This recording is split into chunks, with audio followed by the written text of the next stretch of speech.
Hey YouTube. So you can see there that we got all that lumber out of there. My wife and I did it yesterday, and I did the other half today. So Sunday and Monday it took to get all of it out of here so that we have our parking area back. Also cleaned up benches, barbecue grill, and whatever else was laying around here. I even got the snow shovel out because you never know what's going to happen in this weather. Rainy day in Pennsylvania today.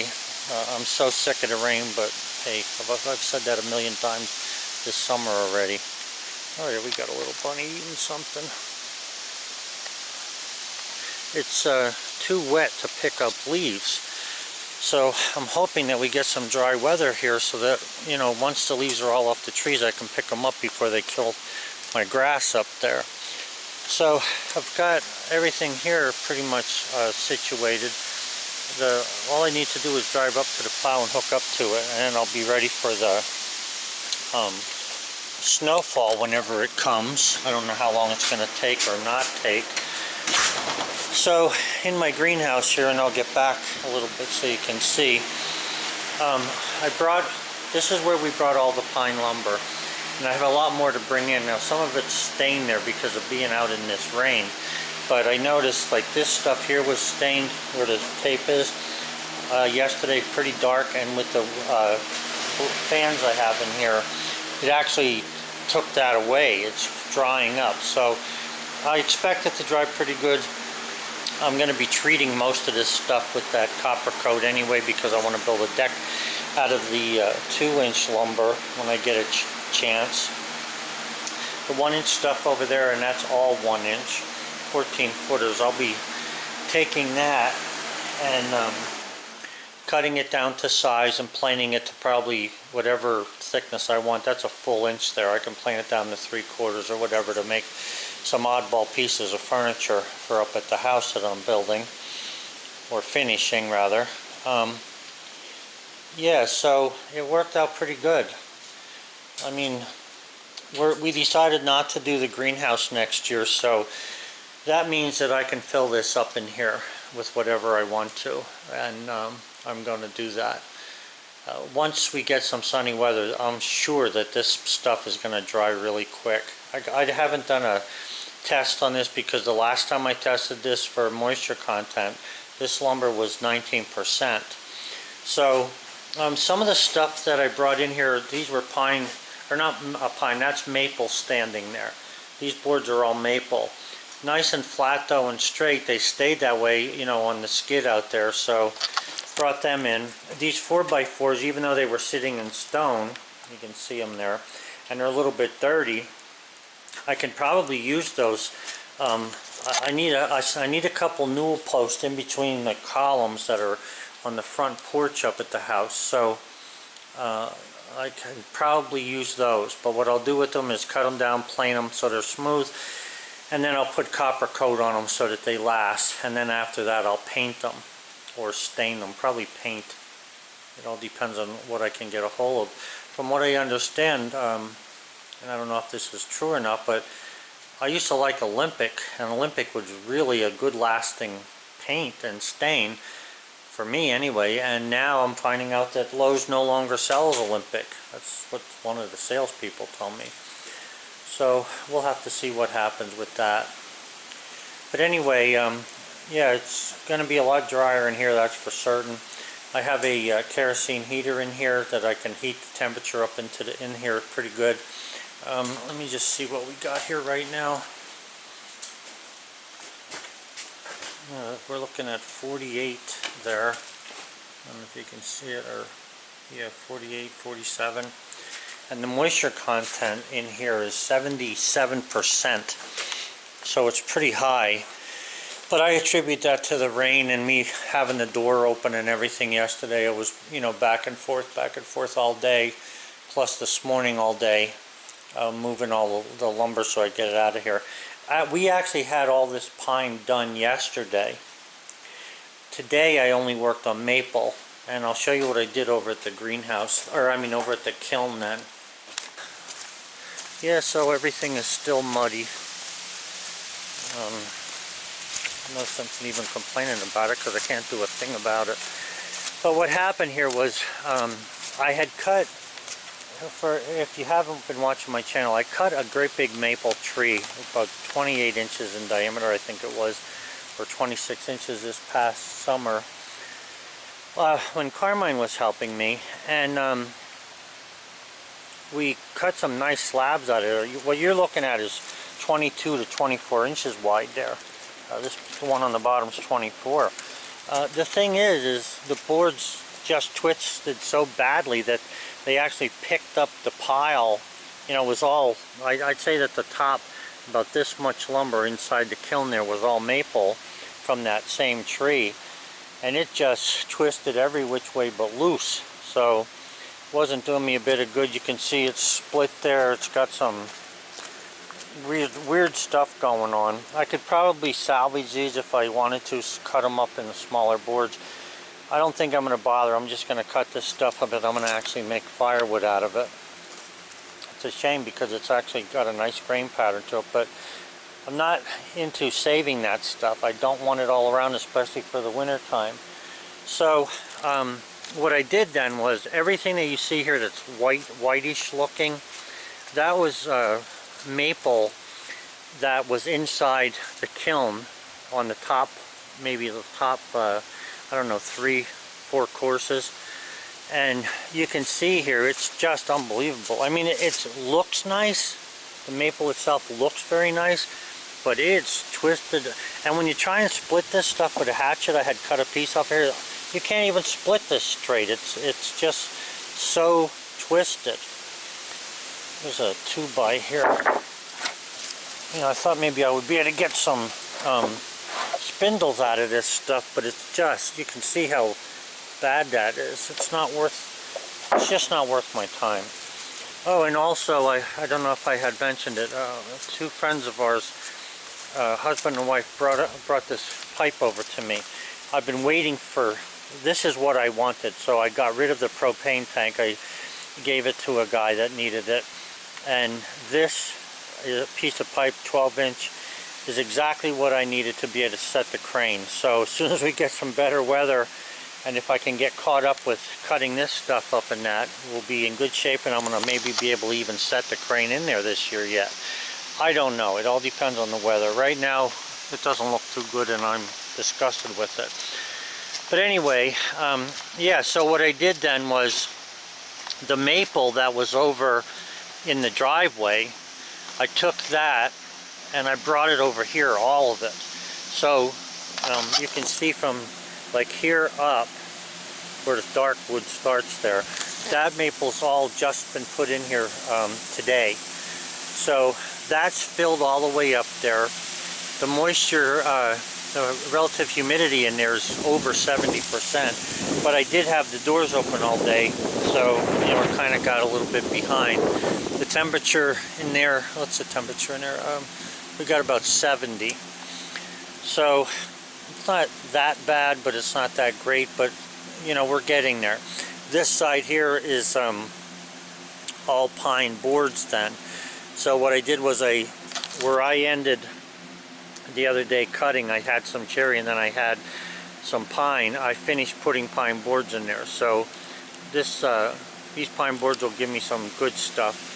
You can see how nice and straight it is stacked in there. So that'll dry nice. So basically what I'm going to do then is I am leaving everything that's in the kiln in there for the entire winter. I'm not going to be swapping anything out. I would like to get this crane moved out of here. I'm not sure where I want to put it because unless I get it stood up, it's going to be in my way here to plow so I can get to the kiln. So I'll have to figure out something for it where it can sit for a while. Maybe I can, I don't know, I got to figure something out. But anyway, like I say, I'm going to cut these up, use them for firewood because again, the grain in them is unbelievable. It's twisted and warped so bad you can't do anything with it. I mean, it's, you know, if you cut little pieces to make stuff, maybe then, but I don't have the time for that. So I took and dumped a gallon of water out of this today already. I would assume that this thing would be running non-stop rather than just dripping, but Well, it's about 3/4 full of water, so technically we did get pretty much water out of this. I'm just using this to measure. I'm not capturing water for any reason. I just am using it to see if I can't calculate how much water comes out of stuff like this. So, yep, looking real good. Very pleased with this. And I'm glad we got the driveway done. Got to pick up these forks laying here, put the trailer back where it belongs, but I'm going to use the trailer to take this firewood over to my neighbor. Because with the backhoe the way it is, I'd really like to use the backhoe. I've been using it to help me move a little bit of stuff here, but I'm not taking it too far away from the house, because if it breaks down for good, I'm not going to be able to drag it here. It's too heavy. So I have it sitting over there. You can see it here. And what I'm going to do is, as soon as we get some nicer weather, when they're predicting more than one day of sun in a row, I'm going to take the head off of that thing. What I'm going to do with this, and I know that not everybody will know what I'm talking about here, but you guys who have some heavy equipment will know this. These backhoes, especially from Ford, there's a chain. You can hook a chain from the stabilizer to the boom, okay, on both sides, and you can keep the boom up on the machine. So I want to put chains on there. Now I have chain, but I don't have chain that I can spare to sit on there for a while. So I'm going to pick up a chain. I'm going to put the chain on the back of that, and then in the front I'm going to raise the front bucket up so I can work on the engine good. And I have some metal bars that I made that go over top of the cylinders to hold the bucket up. It's like a safety type thing. But what that'll do is it'll keep the boom off the ground and the front bucket off the ground. Now the reason I'm doing this is so that I can move the backhoe if I have to. I want it right in front of my garage door because my tools are all in there and it'll be easy for me to work there. But in case I need to move the backhoe for some reason, like I need to get her car out of there for instance, when I'm done with it, I need to be able to have the boom stay off the ground, because if the boom's laying on the ground, I can't drag that thing with my truck, that's for sure. So that's my plans. As far as the tractor goes, I think I said the other day in my video, that tractor's running good. Everything's fixed up on that. I have wheel weights on it and all. It's starting good, running good. I checked the compression the other day, and on a little motor like this, it's 85 PSI on both motors. It was exactly 85 on both motors, or on both heads with a compression check, both cylinders I should say. So the good thing about that is I noticed there's a guy called Zippo online or on the internet. Really nice channel. The guy does a lot of stuff like I do, but even more to littler things, I believe, to mowers. Very knowledgeable.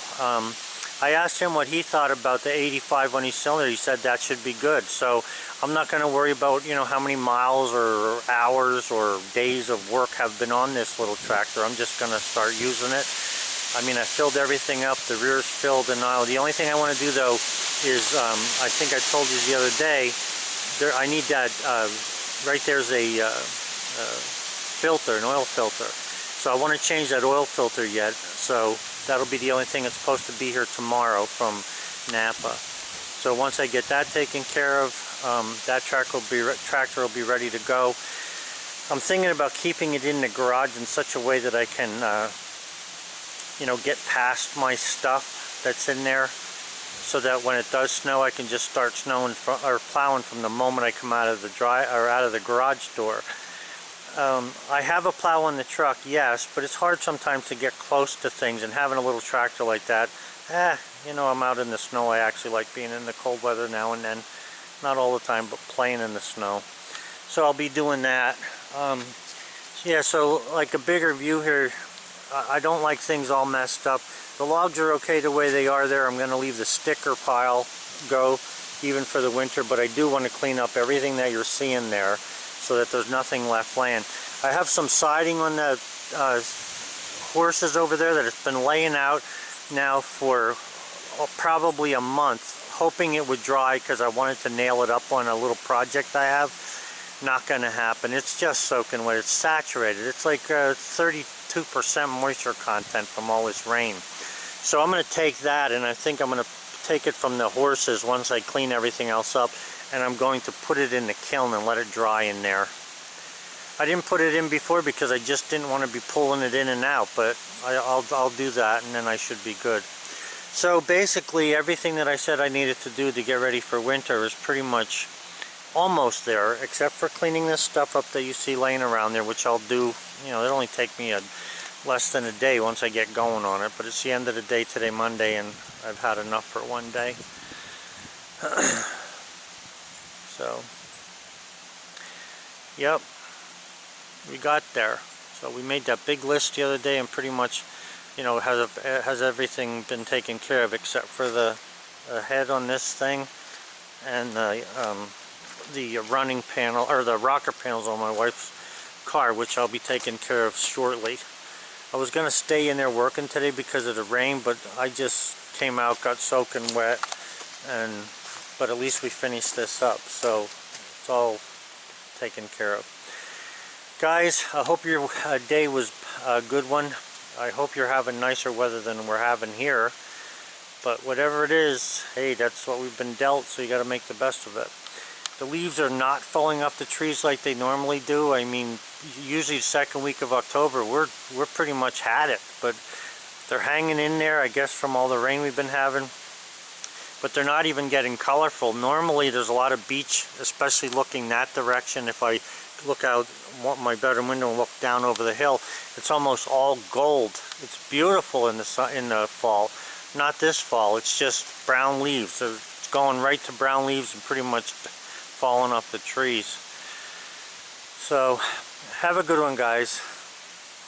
Stay dry if you can. Bye. I even started taking my hoses apart. I took the hose off of this hose bib right here and covered that thing for the winter. We don't really need to. We have 3 hoses that we use for different things, and I'm just starting to pick them up, roll them up, blow them out, and let them hang. But I put covers like that on all the faucets so I don't have any trouble with them. Alright, so that's the temperature in the greenhouse. I have the torpedo heater running, so it's close to 70 in here. Now, this wood having this black stuff on it is mold that needs to dry. It's only on the surface. Once I dry this, and clean it, it should be good. But I got to get it dry because it just wasn't drying outside with this lousy weather we've been having. So anyway, now that I have a place to put this stuff and it's going to be in here, I'm not really going to worry about it too much. It's like the cold weather's fogging up the thing. So I'm going to let this get up to 80 degrees in here, and then I'll shut the heater off and just let it do whatever it wants to, and I want to bring some more fans in here.